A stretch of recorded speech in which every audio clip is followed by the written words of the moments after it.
I'm so glad you're here. Allow me to introduce myself. I am Lord Blood-Rah. I host horror and science fiction films on my TV series, Lord Blood-Rah's Wrackin Theater, but here, in this cool, intimate darkness, I'll be presenting tales of horror and the uncanny solely for you, alone. In this auditorium within your mind, you will coalesce the settings and the players from the ether of your imagination. Your terror will be your own creation. This is the sorcery of sound, the subtle magic of old-time radio, horror.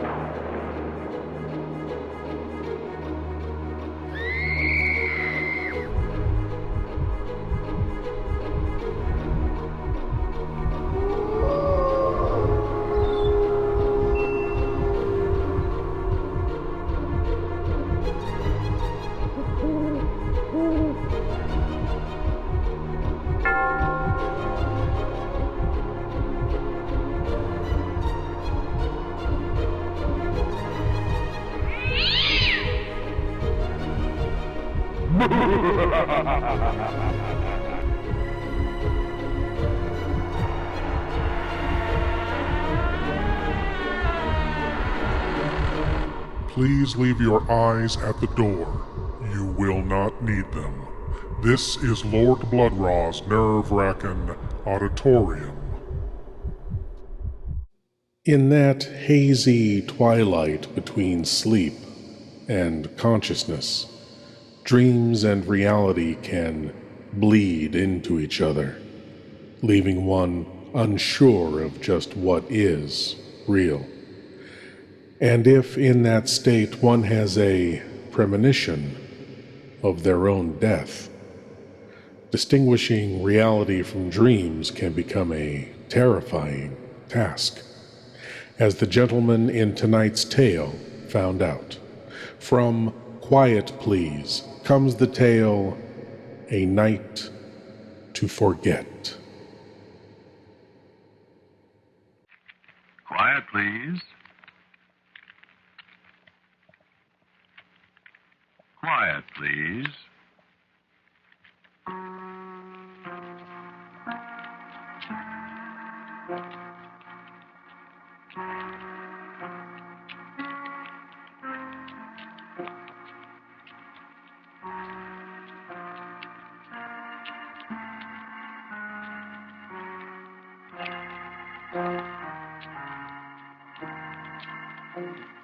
The Mutual Broadcasting System presents Quiet Please, which is written and directed by Willis Cooper and which features Ernest Chappell. Quiet Please for tonight is called A Night to Forget.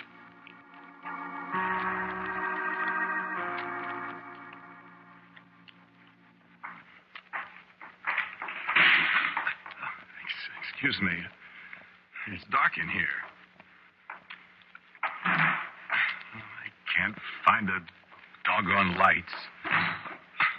Where's the lights? There aren't any lights, John H. Who's that? It's me.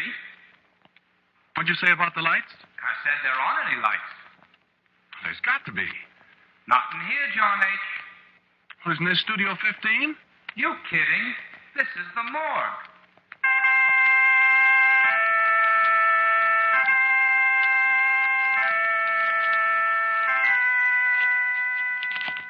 That was last night. I think it was a dream. I remember I went to bed early because I had to get up so early this morning to get that stuff to Ted before he takes off for California. I drank a bottle of ginger ale with some lemon juice. I read Variety for about 15 minutes. Then I went to sleep. Must have been no later than 10:30. And this happened. You know how it is sometimes when you get in a dream and you don't think you're dreaming, and when you wake up you wonder whether it happened or not?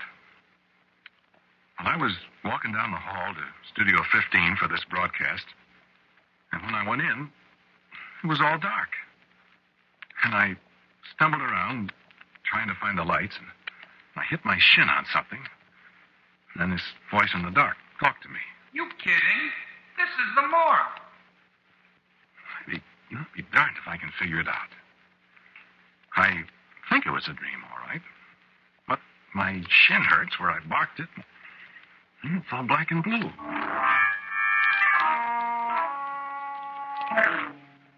I woke up, and I lay there quite a while.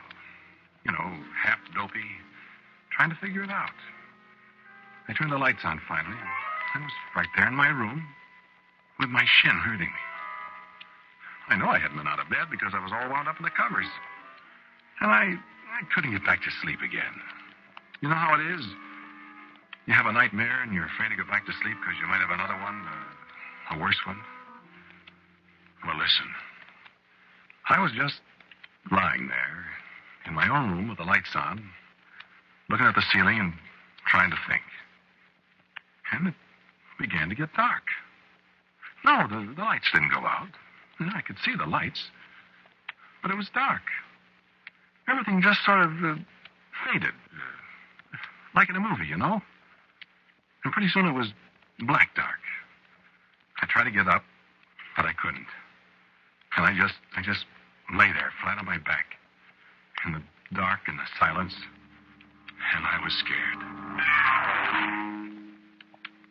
Doesn't he look nice? Beautiful. He's got that blue and white shirt on that I gave him. I wish I could have got that tie from him in time. I always liked that tie. And it is pretty. He certainly looks nice. Certainly does. Look, will you two please get out of my room? What you say, John H.? I said get out of my room. Why, this isn't your room, John H. Now, look. Of course it isn't. Now, look, if I have to get up and chase you out of here. Right, John H. You know you can't get up. Of course you can't. You're dead, John H.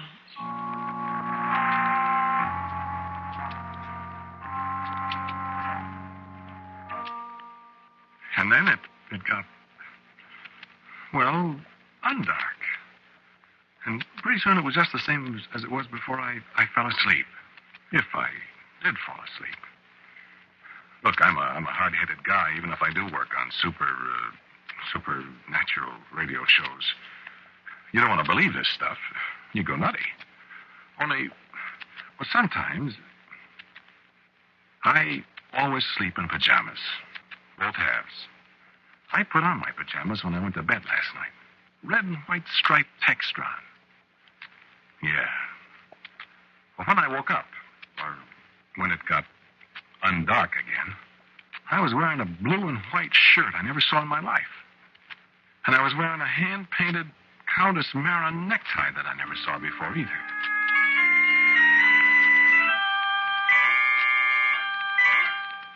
So this is too good. Somebody's playing funny jokes on me. I love practical jokers. In a pig's eye, I do. Radio's full of practical jokers. All sorts of bum gags, like Don Amici used to do when he was a radio actor. You used to be reading a commercial, giving it this and that. Don would come up behind you and start to take your coat off. Well, you know you can't stop. You're on the air and you have to make with this thing. So you'd wiggle around. The first thing you'd have your coat. Then he'd unbutton your suspender buttons. Take off your necktie. You can't do a thing but keep that old smile in your voice and go about locked-in goodness and, please, Mrs. Housewife, why the large economy size and holding onto your pants with one hand, and it's all very, very funny. Especially if the sponsor's sitting there in the booth looking at you. So I say to myself, some practical joker. Only I add a couple of adjectives to that. Only thing is, how did he get the lights to go out? I lie there a while, and I think, and I try to figure it out. And I shut my eyes, I guess. Anyway, when I opened them, it was dark again.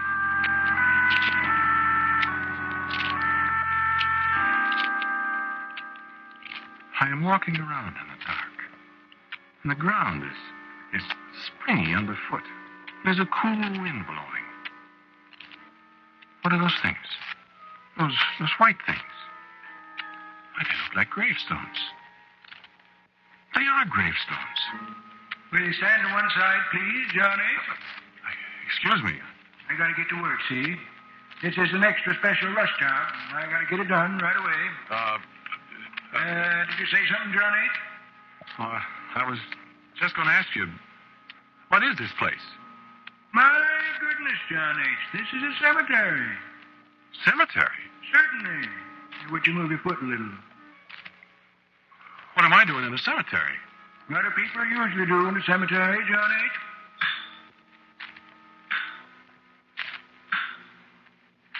Why, what are you doing? Me? I'm just chiseling your name on this gravestone.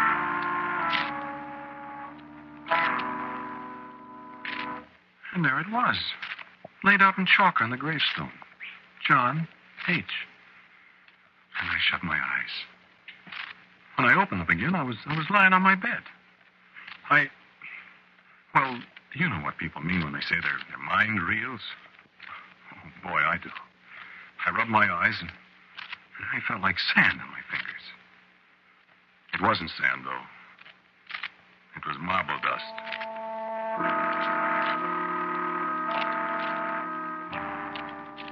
And brother, I was shivering. This kind of nightmare is a little too real. And the telephone rang. And so I got up to answer it. Mind you, I was awake. Well, I know I was. All the lights were on. I got up and I picked up the receiver. I said, hello? Hello? Sure is too bad, isn't it? Sure is. I never heard of such a thing. Hello? Hello? Poor old John H. This is John H. Hello? Poor old Al, I'd say. It's tougher on him than on John H. Al? Al who? Al April. You know, the sound effects man. Oh, I didn't know his name. Who is this? Hello? Yes, he feels pretty awful about it.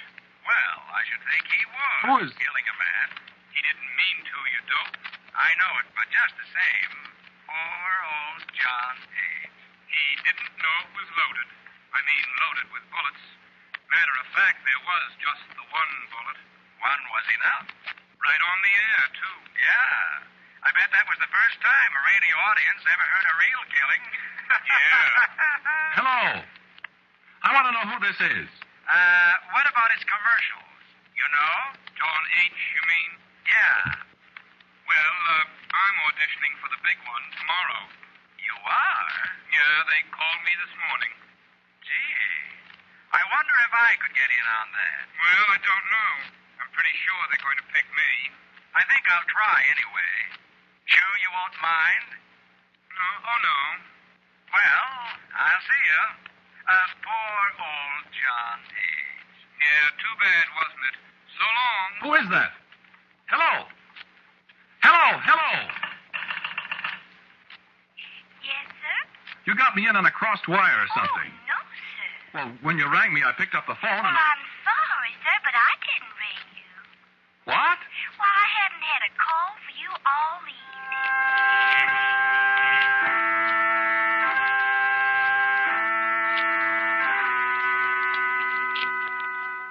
Now, that wasn't a nightmare. Or a dream. That happened.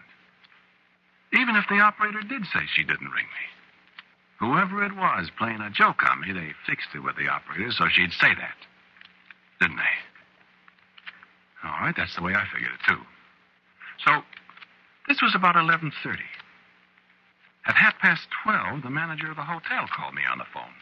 I hate to wake you up at this hour of the night, John H., but I thought maybe radio registry or somebody might have called you and couldn't get you, see? And I know how important it is for people on the radio to get their calls. And What are you talking about? I just thought you might want to call registry and see if they've been trying to get you, see? I don't get it. Oh, excuse me. See, something happened to our telephones about 10 o'clock, and nobody's been able to get a call in or out of the hotel since then. And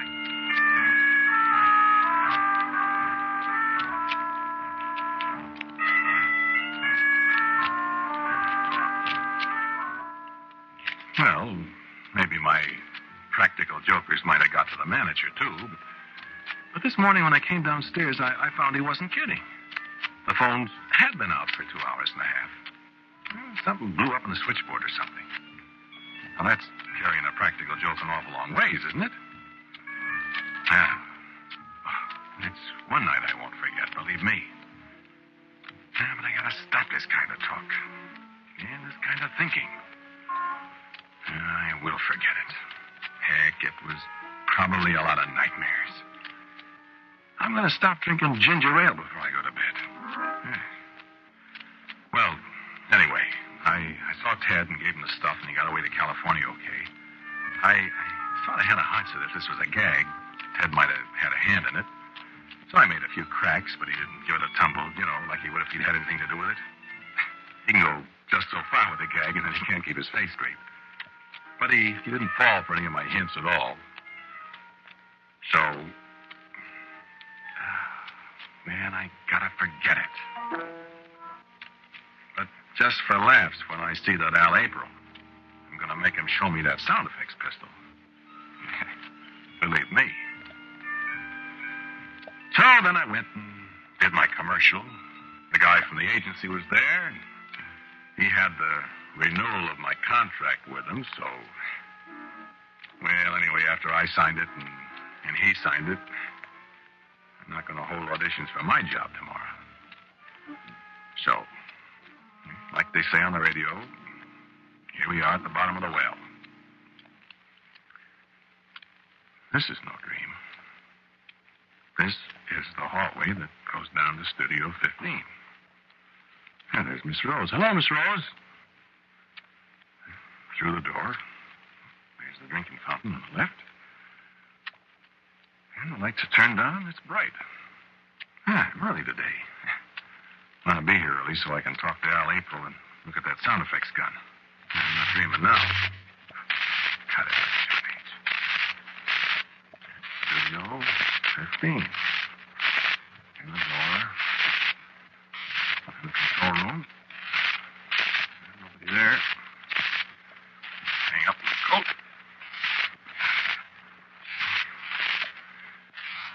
Go in the studio. Yeah, the light switch is right where it always was. And the lights go on. Yeah, studio. All right. Nobody here yet. You're late, Johnny. Oh.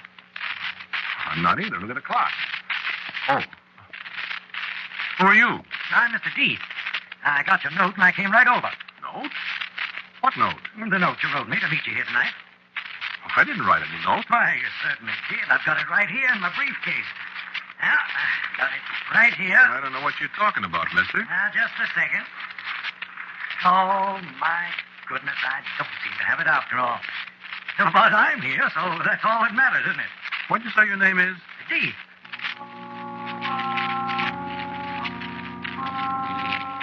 Well, what'd you want? I'm on the air in just a little while. Oh, it won't take long, Johnny. I've got the catalog right here. And you can pick one out in no time.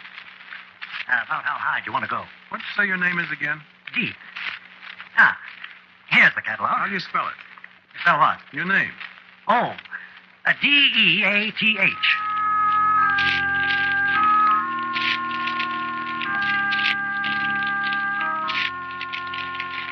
Shall we sit down here at the table where I can spread out the catalog? Listen, Mr. Deeth, or whatever your name is, this gag is going just about far enough. Why, what gag, Johnny? Your gag. My friend's gag. I'm tired of it. Suppose you scram. What are you talking about, Johnny? I don't indulge in gags. Not in my business. And what is your business, Mr. Death, pronounced Deeth? I don't know whether you're trying some of your radio humor on me, John H. You drag me all the way down from the Bronx to let you pick out a coffin. A coffin? You think I'm in the grocery business? Listen, Now, this one here you wouldn't want. Man as well-known and prosperous as you, John H., you wouldn't want to be found dead in this one. No, sir, you wouldn't be found dead in it. Eh? Look, Buster, I don't want a coffin.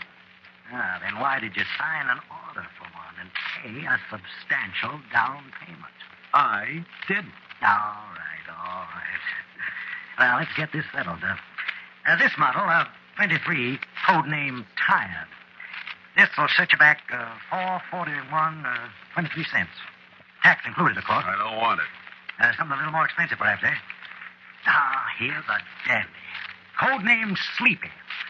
Solid rosewood. Well, practically solid.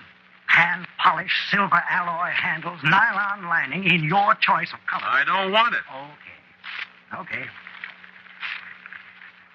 Ah. Well, what do you know about this for a coincidence? Huh? By George, I didn't know this model was in the book. Look at that. What? Look at the code name. Code name? John H.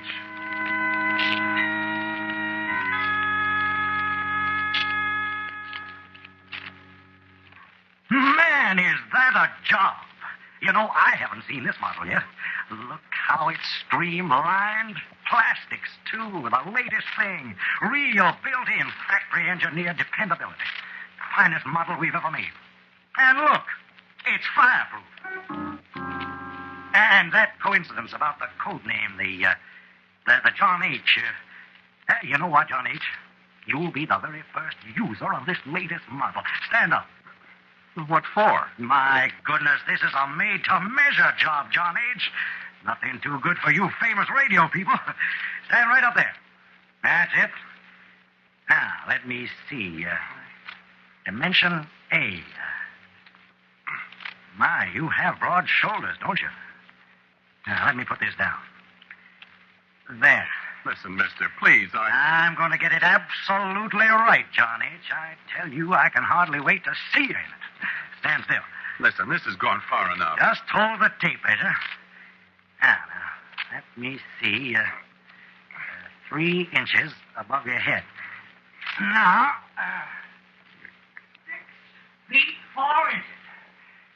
Ah, I didn't realize you were that tall, John H.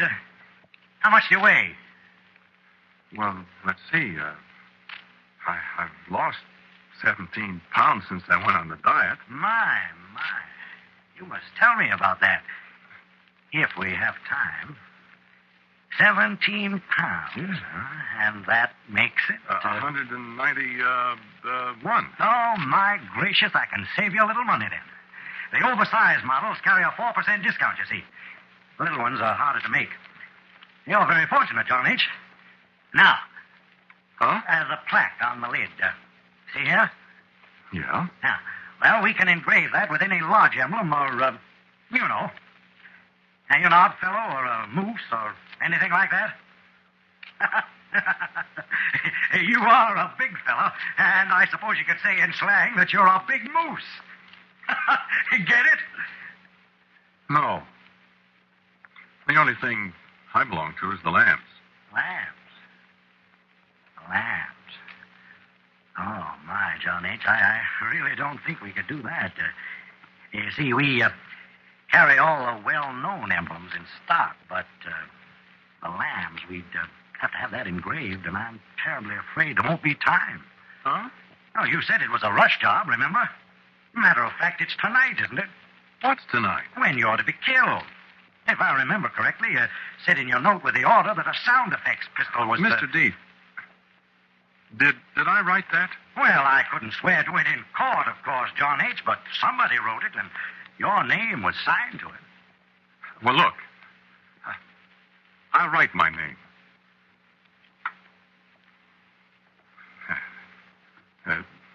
Is that the signature? Absolutely identical, John H.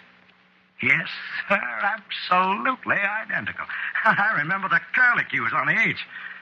I don't understand. It's perfectly simple. You're going to die, and you need a respectable, refined, late model coffin, that's all.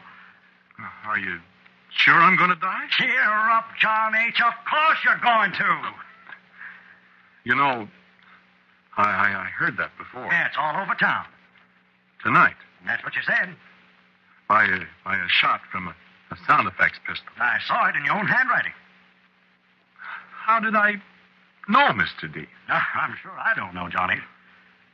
Isn't there any way out of it? Don't ask me. I'm just a salesman, and you're just a customer. Not that I don't enjoy listening to you on the radio, John H. I really do. And I must say that you're going to be a great loss to the art, science, Profession? What do you call it? It's a living. Ah, living. And, now it's a dying. Mustn't mind my little jokes, John H. I'm an inveterate joker. Is this one of your jokes? Oh, no, John H. This is strictly business. Now, did you want to give me a check for the remainder now? Well, I think possibly that'd be wisest, considering that, well, you know how long it takes to get money out of an estate. Now, look, what if I don't die? Oh, I wouldn't worry about that. Well, what if I don't? Well, you will eventually, John H., and at least we'd have time to engrave anything you wanted on the plaque. So, excuse me. Is this the gentleman that's going to shoot you? Huh? Oh. Hello, Al. Hi, John H. Well, you get killed again tonight. I do, huh? Says here you do. How do I get killed this time, Al? Get shot. I see. Excuse me, Mr. D. Certainly. Is he the one? He's the sound man. Al April. Huh? Huh? Very interesting. Say, Al, Yeah. you ever have any accidents with those guns? No. How could you? I don't know. What kind of accident? Really shooting somebody. With these things? No. Look, in the first place, they're loaded with blanks. In the second place, there ain't any place for the bullet to come out, if there was one. And in the third place, I always shoot him at the floor. So how could I shoot somebody? It was just wondering. You know, I always wondered how you do sound effects on the air. This is most interesting. This is Mr. Deeth, Al. How are you, Mr. Deeth? Your face looks familiar. You in radio? Oh, my, no. I'm a salesman. Oh, Can I look at the guns, Al? sure. Which one you going to use on the show? This one. Say, what's the matter with you, John H.? I'm a little nervous, I guess, Al. Thought you was on the wagon. Well, I am. I'm just a little nervous, I guess. Let's see the bullets. They're not bullets. Blanks. The blanks. Here. How do you load it? Oh, give it to me. There. Can I shoot it? Sure. What do you want to shoot it for? Well, I got to make sure of something. John H. is sure he's going to be shot tonight. Yeah, that's right, Al. I just want to test out these shells. Well, that's silly because... go ahead. But don't point it at me. Well, I thought you said you couldn't shoot anybody with it. Well, you know, the wadding. It stings, kind of. You'd use these same shells on the show, huh? Sure. What you scared of? I got a hunch, Al. Well, those are the same shells I'll use on the show. Go ahead and shoot. I'm going to get set up. Okay, Al. You asked for it. Hey, don't point that gun at me. Doggone it. Hey, I told you about that wadding. It stings. Doggone it. I'm sorry, Al. You shot me. There, Mr. Deeth. Why, John H., you killed him. That's right. So I'm not going to die after all. Take your coffins and get out of here. Why, don't be silly, John H. Of course you're going to die. I am not. Why, certainly you are. You murdered poor Al in cold blood, and they'll send you to the electric chair. Yeah? How are they going to do that? They won't have any witnesses except you. Why, John H., how foolish. What about the people listening to you on the radio? Goodness, John H., don't you know you're on the air?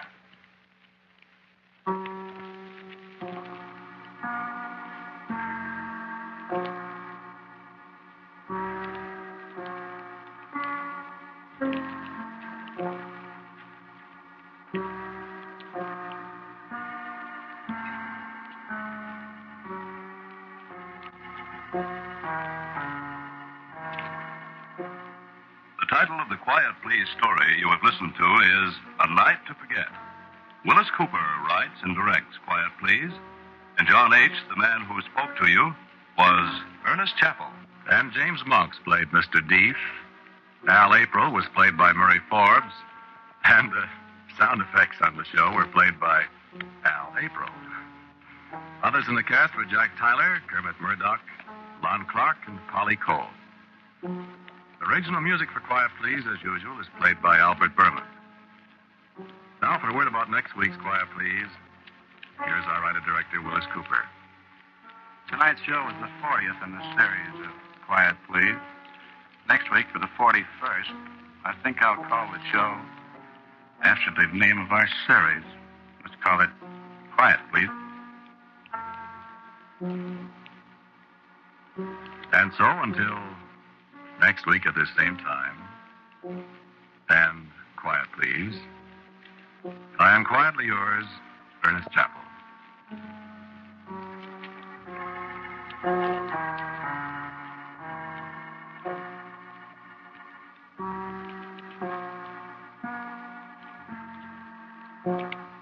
Quiet Please comes to you from New York. This is the Mutual Broadcasting System.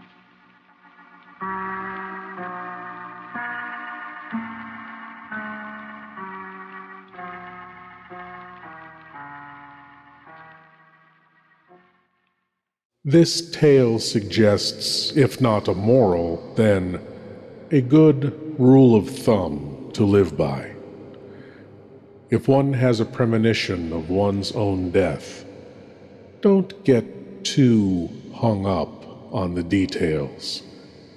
As John H. discovered, a bullet or the electric chair, you're still just as dead. Thank you for joining me in the Wrackin Auditorium, and I hope you'll come again. But now it's time for you to rejoin the, real world.